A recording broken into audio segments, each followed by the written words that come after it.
protective जातं गडबड करू राईट पाय यूज कर लेफ्ट राईट नीचे राईट वरून लगेच कर काय झालं अंक धर ना हा घे अगं बघून मार तिथून आपल्याला तुला माहित झालं काय करायचं हा ठीक हा आणि तेच मारते मूर्ख हा कोण आवश्यकता तुम्ही शाबास सडकी मुळे चालते हा राईट पण मारायचं जवळ जाऊन पूर्ण वळत नाही मध्ये वळायचं हा राईटला हा घे घे घे घे घे घे घे घे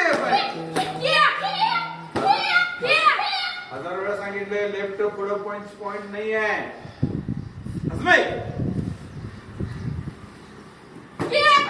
पॉइंट गाठली ती ना पॉइंट नवीन पुढे येलो बेल्ट ऑरेंज बेल्ट हा जा बस जा